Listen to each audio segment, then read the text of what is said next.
Y estamos de aquí de nuevo y tenemos a nuestro gran y estimado coach, nada más y nada menos que Esteban Cuellar. Muy buenas noches, Esteban. Hola, ¿qué tal, Tony? Un placer volver a estar aquí con vosotros y que me hagáis preguntas difíciles. Hoy traigo a una amiga que, bueno, ella nos va a contar lo que hace, y si me preguntáis a mí cómo hacer lo que ella hace, añadiendo un poco de tecnología, que es la programación neurolingüística, pues aquí estoy yo para responder. Janet, bienvenida, buenas noches. Hola, buenas noches, encantadísima de estar aquí, con este grupo así tan animado, súper bien. Muy bien. Janet, aparte de la gran estima que tenemos a Esteban, sabemos que es un profesional ya con una trayectoria y una madurez dentro de lo que es la PNL y el coaching, que él ya lo tiene superado. Es más, es una palabra que hasta le incomoda a veces decir en el aire. Pero también nos ha contado un pequeño secretillo tuyo, que tú también estás con el tema de la bioneuroemoción. Sí, la bioneuroemoción, no sé si la habéis escuchado, es una metodología que incluye la PNL también, es una buena herramienta, y trabajamos pues mucho con el transgeneracional, esto de que los padres y los abuelos tienen mucho que ver en nuestros conflictos, y con la PNL pues también es una herramienta que nos sirve para llegar al punto de bloqueo, para descodificar estas emociones, estos conflictos. Bueno, aquí ya me viene la primera pregunta. Bioneuroemoción, si has ido a los cursos. Enrique Corbera, si lo conoces. Claro, un fenómeno. Dicen, es una manera de curación, increíble ese tema. Sí. Sí. Es que, escúchame, yo te hago una pregunta porque me han mandado. Vale. No sé de qué estamos hablando. Vale, te explico. La bioneuroemoción es una metodología que, bueno, como he dicho antes, trabaja con la PNL, con el transgeneracional, que es el árbol genealógico, y viene diciendo que las emociones siempre terminan en un conflicto, incluso en una enfermedad. Si tú tienes un problema emocional, un disgusto, algo muy fuerte en la infancia, o incluso cuando tu madre está embarazada, esto lo puedes traer siempre y en algún momento de tu vida se presenta. Y luego dices, bueno, ¿por qué me pasa esto? ¿Por qué tengo esta situación? Repito las mismas parejas, porque hay gente que no me gusta, o cosas que no me gustan y a otras personas sí, y a mí me molestan un montón. Pues esto trae una carga emocional detrás bastante... Bueno, entonces ya hay una explicación porque soy tan borde. La culpa es de mi bisabuela. Pues más, sí, podríamos decir que sí. Bueno, yo recuerdo una cita de Enrique Corbera, que él utiliza muchas veces ejemplos bíblicos, ¿no? Y dice que cuando estaba Jesús hablando con sus discípulos y hablaban de un pecado que había cometido una persona de aquella época, sus discípulos le preguntaban, ¿y qué fue un pecado? ¿Suyo o de sus antepasados? Sí, bueno, esto lo relaciona mucho con el transgeneracional. Y claro, a veces, por ejemplo, si tu abuela ha sufrido, yo qué sé, maltrato, o ha vivido una situación muy fuerte, pues tu madre a lo mejor no la vive, pero tú luego sí, cuando el nieto o la nieta. Yo puedo explicar un caso así rapidito, que viene una chica que no puede tener No, hijos. si lo explicas rápido no lo voy a pillar, ¿eh? Ah, vale. Vale, Sí, perfecto. Despacio y claro. Claro. Que me estoy perdiendo, que no sé de qué hablamos. Vale, un ejemplo así para entenderlo. Una chica no puede tener hijos, ¿vale? Vale. Su hermana sí. Vamos a la abuela. Resulta de que la abuela tuvo, yo qué sé, 8 hijos y sufrió mucho con estos hijos. Uno de ellos muere ahogado y sufrió mucho con este niño. Aquí ya podemos ver que a lo mejor por esta chica no puede tener hijos porque tener hijos es sufrir y está en el inconsciente y a lo mejor pues, no sabe por qué y está ahí. Su hermana tiene un hijo y resulta de que su hijo tiene una profesión, y si te digo la profesión es socorrista. O sea, el nieto viene a reparar un poco lo que ha sufrido la abuela. Suena un poco así, pero todo está en el inconsciente, la información está ahí. O sea, venimos a reparar lo que han hecho los abuelos o lo que han sufrido, incluso nuestros padres. Entonces debemos entender que en parte lo que creemos que es el libre albedrío es una programación pura y dura. Bueno, el libre albedrío, yo lo que pienso es que en el inconsciente está todo y el inconsciente te controla. Así que yo creo que hay gente más consciente y gente menos consciente de esa programación. Hay una pregunta para ti, Janet, nos acaban de escribir, que dice, mi bisabuelo y abuelo y padre murieron por causa del alcohol y yo soy alérgica al alcohol. ¿Qué opináis? Ahí lo está diciendo todo. O sea, hay mucha gente que incluso hay personas que mueren en una cirugía, porque el médico se ha pasado y le ha dado, pues el hijo o el nieto resulta que es alérgica o alérgico a ese medicamento que le han dado al abuelo que se ha muerto o al padre. Él o ella está diciendo que está reparando esto, de que su padre y sus abuelos han muerto por eso, pues ella no, obviamente tiene que estar lejos de todo esto porque tiene que repararlo. De alguna manera reparamos los conflictos de los padres y de los abuelos. Hay gente que de alguna manera se le presenta en la vida y toma conciencia y dice, bueno, mira, tengo que repararlo. Hay gente que no y pues por eso a lo mejor pues, sigue su camino mal y tal, ¿no? Pero... Bueno, yo ahora tengo otra pregunta para ti. Sí. Explícanos qué es desaprender. Desaprender. Nos han enseñado nuestros padres, está bien, en cierta manera, ¿no? Pero ellos han hecho lo que han podido. Nadie nace o sea, los padres no tienen un libro de instrucciones para cuidar a un niño, ¿no? Entonces cuando nacemos, ellos hacen lo mejor que pueden. No hay que juzgarlos, lo hacen de la manera que saben. Entonces, no podemos decir, bueno, mis padres tienen la culpa. La tienen, a lo mejor, pero hay que tomar conciencia de que cada uno hace lo que puede. Luego ya cuando tú sabes por qué te pasan las cosas que te pasan, pues dices, vale, ya está, muchas gracias papá, muchas gracias mamá por darme la vida, pero tú sigues tu camino y yo sigo el mío, y hago mi vida y soy libre. Sí, ahora que estamos hablando de esto, es que hay mucha gente que enferma por empeñarse en mantener la relación con sus padres, que sus padres son tóxicos y que están arruinando su vida. Y ellos siguen diciendo, es que es mi padre, es que es mi madre. Bueno... Sí, e incluso llega un punto en que después de muertos los padres, se incrementa el cargo de conciencia porque no hice todo lo que podía haber hecho. Es una continuidad. Sí, sí, sí. Y ahí enfermamos. Ahí está. La enfermedad es... hay que darle gracias a la enfermedad. ¿Por qué? Porque la enfermedad te viene a decir que lo que estás haciendo está mal. Sí, eso es verdad. Que está abajo. Y hay una frase que me llamó la atención de Enrique Corbera, que es te libero. Que te vayas a una persona y le digas, oye, gracias por los servicios prestados, ahora te libero de mi vida. Eso es fantástico, tendríamos que hacer muchas personas. Te juro que a partir del lunes empiezo a liberar a unos. ¿Qué quiere decir exactamente lo de liberar? Te libero de mi amistad, por ejemplo, me voy y les digo, mira, escúchame, papa frita. Pues insultarle no. Bueno, depende de cómo te sientas. De todas maneras, visto lo visto, si le insulto es culpa de mi abuelo. No, pero el hecho es tomar conciencia de porque hay cosas que te molestan de tu hermano, de tu pareja, de tu madre. Hay que tomar conciencia de por qué te molestan estas cosas.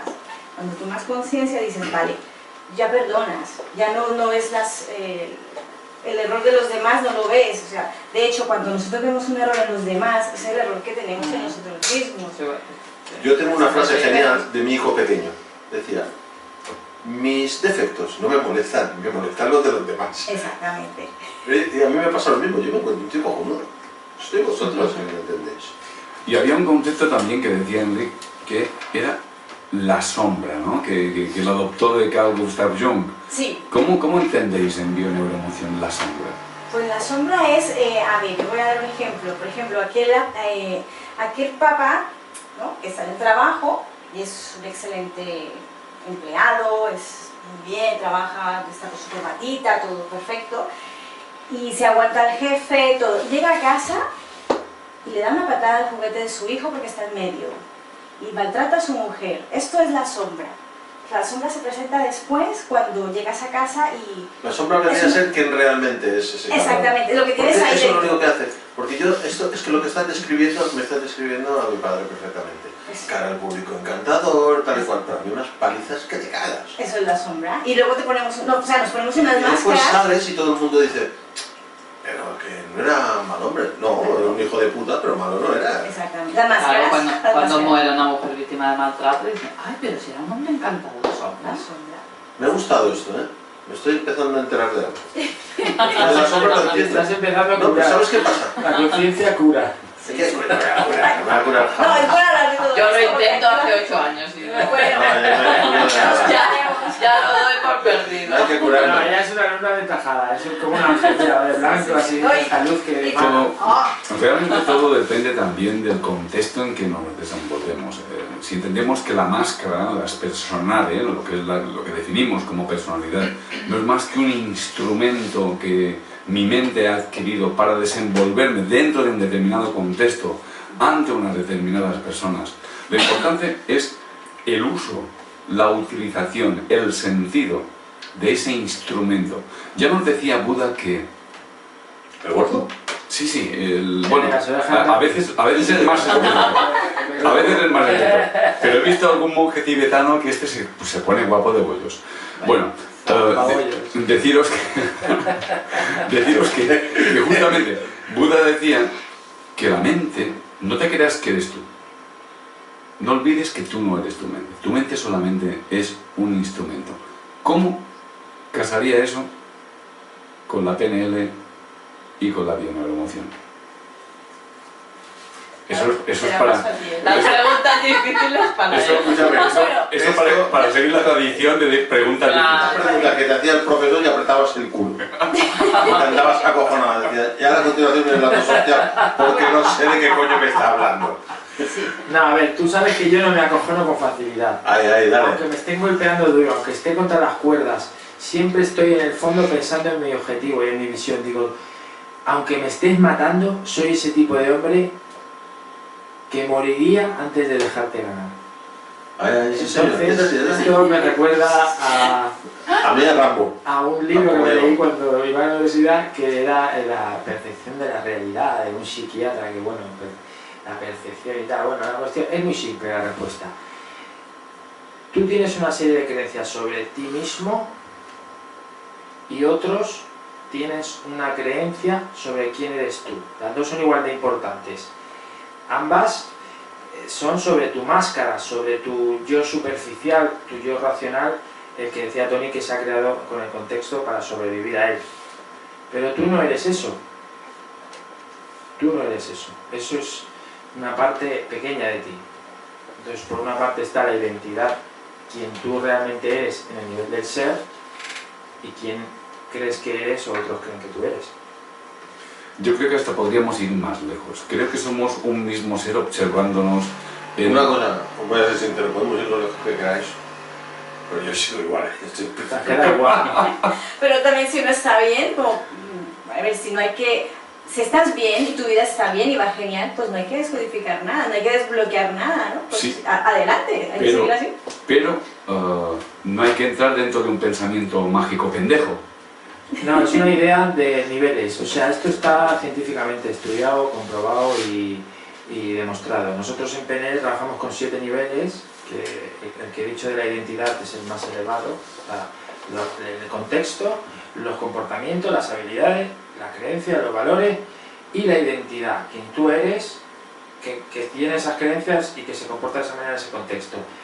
Pero si profundizamos un poquito más, y aquí Enrique Olvera nos habla de la física cuántica, él es un apasionado como yo de la física cuántica, llegaríamos a un punto en el cual está otro nivel más profundo, que son la información que hay dentro de los genes, más allá de la célula, más allá del átomo, más allá de los genes, porque según lo que hayan hecho tus abuelos, tú vas a tener un cuerpo u otro. Si has sido campesino vas a tener los huesos más grandes, si has sido aristócratas, pues la sangre azul y ese tipo de cosas.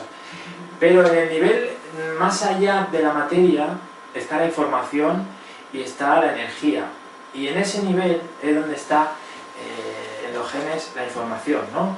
Sí, está ahí en todo. Entonces, ¿qué eres tú realmente en un nivel de identidad cuántica? Eres un conjunto de información y energía que configura la realidad material. Entonces, esa es tu verdadera identidad. Entonces, eso es lo que hablaba Einstein, luz. Tú eres luz, y eres información y eres energía, y eres lo mismo que es todo el universo. Por lo tanto, la máscara se queda pequeña al lado de tu identidad y al lado de tu esencia. Entonces Es decir, lo que tú demuestras son es niveles. poco realmente con lo que tú realmente eres, si se pudiera averiguar. Tú eres lo mismo que el polvo de las Hostia, lo he entendido. estrellas. O sea, Sí. tú eres lo mismo que todo el universo completo, porque todo el universo es lo mismo, el universo es lo mismo siempre. O sea, todo es lo mismo. Sí, ¿Vale? es decir, si os escuchara un físico que no fuera físico cuántico, si fuera un físico newtoniano, y observara macroscópicamente, lo que te diría sería lo siguiente. Te diría, sí, Bueno, es primero te verdad, preguntaría, ¿qué es macroscópico? lo grande, lo grande. La cosa grande, la mesa... Macro, como macro. ¿Cómo macro? Como macro. Diría lo siguiente, diría, por ejemplo, del cerebro emerge a través de su actividad bioeléctrica algo que es cualitativamente diferente al cerebro, la mente. ¿Sí? Bien. De su estructura molecular emerge algo que es cualitativamente diferente, que es el cerebro. De los cuantos que configuran las partículas de un átomo, emerge algo cualitativamente a esos cuantos, que es el átomo. Y de esos cuantos ya hablaríamos de fermiones y hablaríamos de bosones. Emerge, hablaríamos de un comportamiento y de unas partículas que son cualitativamente diferentes a cómo se comportan electrones, protones y neutrones y los quarks. Entonces, ¿qué significa eso? Que un nivel no se parece... Estás de broma. No, que tiene toda la razón, ¿eh? Sí, déjalo. Hay que escuchar todo. Por defecto se la doy. Es lo que tú eres. Pero si tiene toda la razón. Está yo diciendo, ¿dónde está el manual de física? ¿Qué me está conectando? Pues sí, es Yo lo único pero, que sé es mezclar magnesio con no sé qué polla para que explote. No sé nada más de pero claro, física. es que eso está ahí. Lo que dice él está. No, si no lo dudo que esté ahí. Puede estar ahí o allá. Yo no me voy a enterar. El problema, cuando lo observas macroscópicamente por los efectos que tiene cada conjunto de estructuras cualitativamente diferentes de las que emergen, es que tenemos tendencia a observar una a la otra con el estructuralismo cognitivo de la estructura desde el cual lo observamos. Es decir, si mi mapa cognitivo es con forma de triángulo, solamente veré triángulos. Claro, por eso ¿De acuerdo? Esto es- Entonces aquí entra el poder ampliar la capacidad de la mente humana para poder trabajar en estados alternativos de consciencia, ya que cuando hablamos de estados normales de consciencia, es el mapa cognitivo lo que se va a reproducir. Claro, por eso la PNL y en este caso sería la tecnología que te permite hacer la bioneuroemoción, que es una línea de trabajo, un estilo terapéutico definido en base a unas premisas. Pero la PNL ya va más allá y es muy cuántica. Entonces tiene, para la estructura profunda, que sería una idea, pues no es lo mismo el mundo de las ideas que el mundo de las cosas. Son dos mundos distintos, es lo que tú decías. Una idea no va a entender una cosa y una cosa no va a entender una idea. Bueno, si fueran dos personas que tienen un conflicto, la estructura superficial, que sería el lenguaje que describe ese fenómeno, sería una creencia y sería el mapa no es un territorio. Entonces, para yo poder llevarme mejor con otros seres humanos, que es el objetivo, más allá de la ciencia, necesito entender que hay una diferencia de mapas, que yo tengo razón, tú tienes razón, pero tú estás equivocado y yo también. Todos tienen razón, la Y- suya, cada uno tiene su razón. Y respetar y empatizar con el mapa del otro, aunque sea diferente. Hasta el punto de que si tú te vas, esto lo dicen los antropólogos, a una tribu totalmente diferente a tu modo de pensar en otra parte del planeta, y no estás con gente que te sigue la rosca y que te da la razón todo el día, ahí realmente te vas a conocer a ti mismo, porque vas a tener que ver la diferencia y cuestionar todo lo que tú realmente sabes que es diferente a eso, y eso te va a hacer conocerte a ti mismo. Sí, querido, pero todo eso está al mismo nivel. Y nosotros estábamos hablando de niveles en los cuales cualitativamente la realidad se transforma en otra cosa. Tengo una pregunta. A ti, Tony. No puede ser. No, pues. Pregúntale sobre la física cuántica. La pregunta es que expliques el experimento de la ranura y que aclare el punto de vista del observador. Muy Una bien. ranura es voluntad a mí y yo pienso más ranura. Oye, ¿a Muy qué bien, lo dices? este- Se parece al doctor Cuánto. Bueno, el experimento el experimento de la doble ranura es un experimento que pone muy nerviosos a muchos físicos. La verdad es que sí.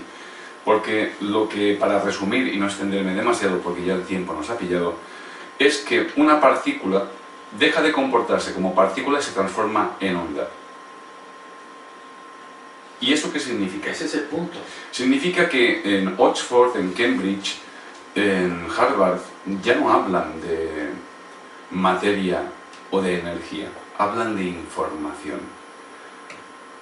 Las cosas de las que está hecho todo depende de la información que contengan. Hasta hace poco buscábamos el bosón de Higgs y al final hemos encontrado 4 partículas de Higgs. Esa previsión de 1964, que confería masa a las demás partículas, ha resultado ser una anomalía que se produce en la colisión de hadrones que tiene 4 puntos de referencia, 4 bosones de Higgs. ¿Qué significa todo esto? Que al final, cuando observamos cómo se comporta toda la naturaleza en sus partículas más elementales, es información. Aquí hay un código e incluso hay teorías que ya han encontrado una primera prueba empírica en año 2009, de que esto podría ser un holograma. Por eso, todas estas... ¿Sabes a qué me suena el bosón de Higgs? Al Señor de los Anillos. Todas estas terapias... Estoy hasta los bosones de Higgs. Con esto cerramos, digamos, el entendimiento de la PNL y de la bioneuroeducación. Nosotros reprogramamos la mente de la gente para que físicamente dejen de manifestar esos síntomas a través de la propia información, que es el mapa cognitivo. Entonces, eso transforma la materia. Es decir, si una persona ha tenido un susto y se lo ha vivido en aislamiento durante 5 o 10 años y luego le aparece un cáncer, cambiando la interpretación del suceso y compartiéndolo con el ser humano, el cáncer desaparece. Bien, y esto tiene que ver, para completar la exposición de lo que nos ha preguntado antes el oyente, que tiene que ver con esto justamente. No digo que vaya a desaparecer el cáncer, digo que si lo hacemos a través de cambiar la programación de que es información. Pero bueno, hay regresiones absolutas de cánceres y de metástasis. Eso está constatado médicamente. Sí, también en Estados Unidos, si te curan con algún método que no sea legal, te pueden juzgar. Te meten en la cárcel. Yo lo que digo es que el nivel de información tiene más importancia jerárquicamente que el nivel material. Correcto. Porque configura la materia. Correcto, eso es verdad. Y tiene que ver justamente con ese experimento que nos preguntaba el oyente. El observador modifica el resultado. Por eso, actualmente, la epigenética demuestra que la gestión de tus emociones determinan cómo se expresan tus genes. Exactamente. Exactamente, Y eso depende de una idea. Damas y caballeros, Janet, es que ha sido un placer tenerte aquí. La epigenética, ¿qué es? La contraria a la blasgenética. Bueno, ¡Ay, que me parto! sí, yo puedo hacer, mira, yo quiero resumir un poquito. Lo de la física newtoniana y la física cuántica, todo esto, normalmente es, la newtoniana es 2 más 2 igual a 4, ¿no? Nosotros en la bio y tal, queremos decir 2 más 2 igual a 5, pero que las dos opciones se unan, porque una cosa es la medicina tradicional, que está muy bien que esté, y la otra es la otra medicina más holística. Entonces, uniendo estas dos, podríamos conseguir un buen, o sea, una buena Medicina. Exactamente, no solo los médicos, que están muy bien, pero también la parte holística espiritual, eso si se uniera, estaría súper. Janet, esto sería pues el gran paradigma en el que realmente importarían las personas y no el negocio que hay alrededor de todo ello. Es un deseo poder casar esos intereses. Johnny, ha sido un placer y un honor estar contigo. Muchas gracias, estoy contento de volver aquí, he aprendido mucho esta noche, en cuanto sea capaz de saber de qué coño hablabais. Gracias y gracias a los oyentes, y supongo que lo habrán encontrado tan interesante como yo. Ha sido un placer tenerte aquí, Janet. Gracias. Nos gustaría que vinieras otra vez. Sí, sí, Ay, sí. yo Y continuáramos encantadísima. este debate porque Qué es muy bueno. interesante. Nuestro coach, que ya es de la casa. Coach cuántico. Coach cuántico, Muy bien. ¡Hala! Quantum. Quantum coach con varios títulos más. Es un placer tenerte aquí. Siempre, aparte de que los WhatsApp se disparan cuando estáis, porque a la gente le interesa mucho y aparte que se ve que tenemos oyentes inteligentes. Mis amigos no escuchan, ¿sabes? Bueno, y que también a partir de ahora los oyentes de Janet, que ya están Sí, avisados también. en Facebook. Sí, también. Será un placer tenerte Claro, aquí, Janet. claro. Puedes venir aquí, que nos explicas todo esto de mi abuelo. Muy bien. Witch, Cash and Credit os dicen una vez más buenas noches, queridos oyentes, desde Radio Social Mallorca. 93.7 FM desde la emisora de tus sueños, RAC Mallorca. Os esperamos el próximo viernes. Tendremos más novedades, más investigaciones y, cómo no, a nuestro querido amigo, compañero y colaborador, coach cuántico. ¿Te has fijado como cuando hablaba del bosón de Higgs miraba aquí? Sí. El bolsón de Higgs, ¿me suena? Miraba arriba.